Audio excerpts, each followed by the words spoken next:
तो फिर मुझसे शादी कर लो ना तुम। कुछ भी बोलते हो। अरे मैं सच कह रहा हूँ, आज नहीं तो कल शादी तो मैं तुमसे ही करूंगा। बहुत जल्दी नहीं है तुम्हें?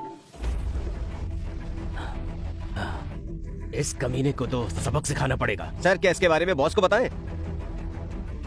बिल्कुल नहीं।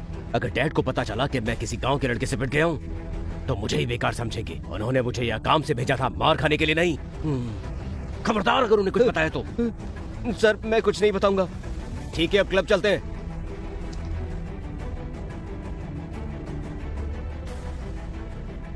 Hello sir, please show your membership card. कौन सा कार्ड? हमारे जॉनी सर का चेहरा ही मेंबरशिप कार्ड है।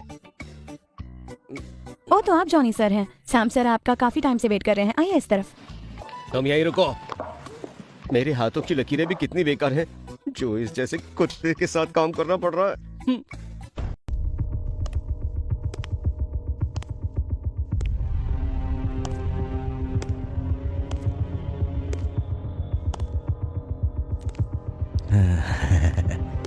सर, आपसे मिलने जॉनी सर आए हैं। जॉनी भाई, बड़े दिनों बाद दर्शन दिए। कहाँ थे इतने दिन से? दूर हटो। क्या हुआ भाई?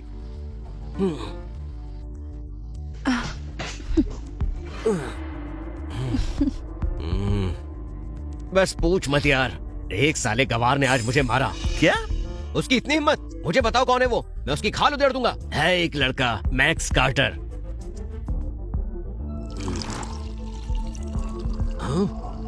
मुझसे पंगा ले रहे हो? सबके सामने आज उसने मेरी बेइज्जती की है, जो मैं हर किस बर्दाश्त नहीं कर सकता। अगर तुम मुझसे बदला लेने में मेरी मदद करो तो मैं तुम्हें करोड़ों रुपए दूंगा। हे भाई, तुम्हें तो पता है मुझे पैसों का लालच नहीं, और ना ही मेरे पास पैसों की कमी है, पर जिस आदमी से तुमने पंगा लिया है वो खतरनाक है। खतरनाक है से क्या मतलब है तुम्हारा? ऐसा क्या खास बैकग्राउंड है उसका? बैकग्राउंड तो कुछ खास नहीं है उसका, लेकिन वो अकेला ही 100 पर भी भारी पड़ता है। तो तुम कह रहे हो कि मैं उससे बदला लिए बिना ऐसे जाने दूं? मैं उससे बदला लिए बिना ऐसे जाने दूं? अरे खड़ी क्या हो, भाई का गुस्सा शांत करो। बेबी प्लीज शांत हो जाओ ना। देखो मैं तुमसे कुछ छुपाऊंगा नहीं, वो सिर्फ तुम्हारा ही नहीं मेरा भी दुश्मन है। उस लड़के की वजह से आज मेरी बहन अपने पैरों पर खड़ी नहीं हो सकती। वो अभी भी हॉस्पिटल में बेड पर लेटी हुई है। अगर वो हम दोनों का दुश्मन है तो क्यों ना हम उसे साथ मिलकर मार दें? नहीं मार सकते। मैं या तुम, हम दोनों में से कोई उसे नहीं मार सकता। वो इतना पावरफुल है कि हम या हमारे आदमी कोई भी उसका मुकाबला नहीं कर सकता। लेकिन कोई है जो उससे निपट सकता है। क्या कहा? कौन है वो? उस मैक्स की कमजोरी है सोफिया, और उस सोफिया की कमजोरी है उसके डैड का बिजनेस। 4 बिजनेस एसोसिएशन पूरे जियांग को चलाते हैं। जब वो लोग मौजूद हैं तो हमें कुछ करने की क्या जरूरत? बात में दम है। इस एसोसिएशन में मिस एलन रीड के साथ मेरे काफी स्ट्रॉन्ग कनेक्शंस हैं। अगर उन्होंने हमारी हेल्प की तो इस मैक्स को हम आसानी से मजा दिखा पाएंगे। मैं अभी उन्हें कॉल करता हूँ। हेलो मिस एलन रीड, मैं जॉनी किंग्सले बात कर रहा हूँ। मुझे आपसे एक छोटी सी हेल्प चाहिए।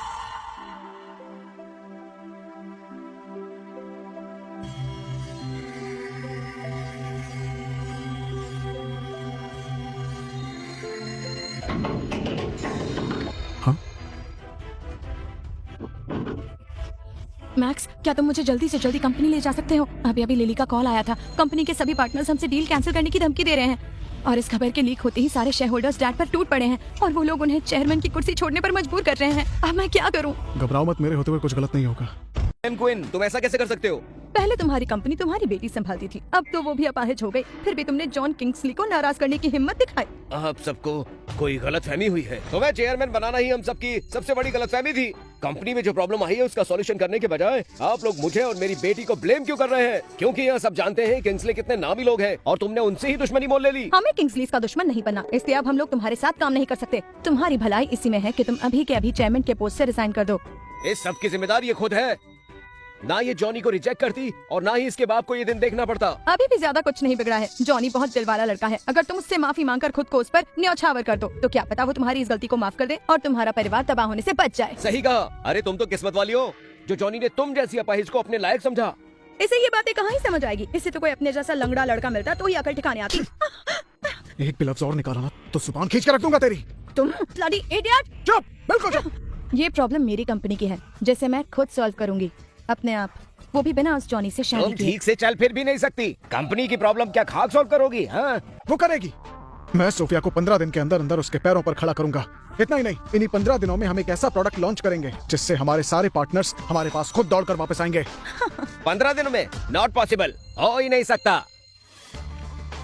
मुझे मैक्स पर पूरा भरोसा है। अच्छा, इतना भरोसा है तो एक शर्त लगाते हैं। अगर 15 दिन बाद कंपनी के क्राइसिस रिजॉल्व नहीं हुए तो तुम लोगों को अपने शेयर्स और ये कंपनी दोनों छोड़ने होंगे। बोलो मंजूर है? हाँ, मुझे मंजूर है। ऑफिस में ये क्या किया तुमने? मैंने जो भी किया बहुत सोच समझ कर किया। अब बस हमें सोफिया को उसके पैरों पर खड़ा करना है और मैं ये करके रहूंगा। लेकिन कैसे? इसके लिए मुझे एक क्रूशियल हर्ब की जरूरत है जो बहुत मुश्किल से मिलती है। कौन सी? तियान शांत स्नो लोटस। क्या? वो तो ढूंढने पर भी मुश्किल से मिलती है। हम उसे इतनी जल्दी कहाँ से लाएंगे? मुझे पता है वो कहाँ मिलेगी। कहाँ? मार्शल अलायंस के लीडर बिशप रोवे के पास, लेकिन वहाँ से इसे लाना बहुत मुश्किल है। क्या काम है? हम बिशप रोवे जी से मिलने आए हैं। क्यों? प्लीज बात को समझिए। सर का ऑर्डर है, कोई उन्हें डिस्टर्ब नहीं करेगा। अब क्या करें? ऐसे घूर क्यों रहे हो? अपनी आंखें नीचे करो। अगर तुम हमें अंदर नहीं जाने दोगे तो लगता है मुझे जबरदस्ती अंदर घुसना पड़ेगा। अंदर घुसना पड़ेगा। देखता हूँ कौन रोकता है मुझे। रुक जाओ मैक्स।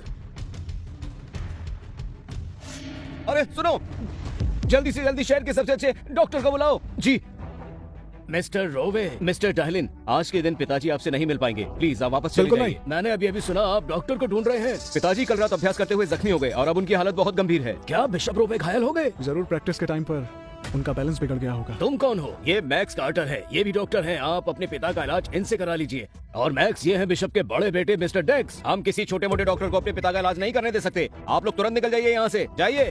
देखिए, इससे पहले कि बहुत देर हो जाए, मुझे अभी के अभी उनका इलाज करने दीजिए। चुप, उन्हें कुछ नहीं होगा।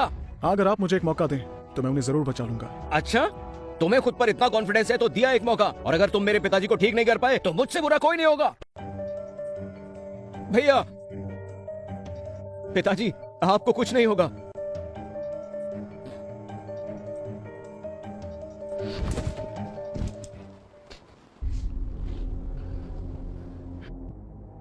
क्या हुआ पिताजी को? मिस्टर बिशप की इंटरनल एनर्जी बिगड़ गई है। अगर जल्द इलाज ना हुआ तो जान जा सकती है। मुझे अभी रिवाइविंग 9 नीडल्स की आखिरी 3 सुइयां इस्तेमाल करनी होगी। मुझ पर भरोसा कीजिए, मैं उन्हें ठीक कर दूंगा।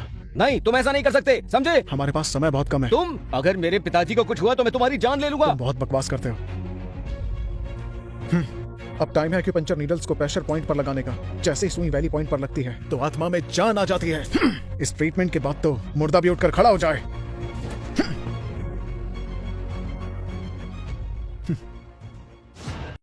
और ये पंचर नीडल जा रही है दूसरे प्रेशर पॉइंट पर। इसका कॉन्फिडेंस देखकर तो लगता है मैंने इसे पिताजी का इलाज करने की परमिशन देकर कोई गलती नहीं की। इस टेक्निक से हर तरह की बीमारियां ठीक हो जाती है। अरे संभल कर। मैक्स, ध्यान से। अंकल बिशप, अब जैसा मैं कहता हूँ आप बिल्कुल वैसा ही कीजिए। अरे क्या करवाना चाहते हो तुम पिताजी से? आप प्लीज थोड़ा पेशेंस रखिए। पालती मारकर बैठिए और अपने एनर्जी सेंटर पर कंसंट्रेट कीजिए। आप अंदर से फुल एनर्जी महसूस कर रहे हैं। धीरे धीरे आप खुद को महसूस कर पा रहे हैं। आपके अंदर एक नई एनर्जी पैदा हो रही है। अब आपको अपनी बॉडी काफी हल्की महसूस हो रही है। ये कौन है जो मुझे इस तरह से मेरे अंदर की ऊर्जा महसूस करा रहा है? हाँ,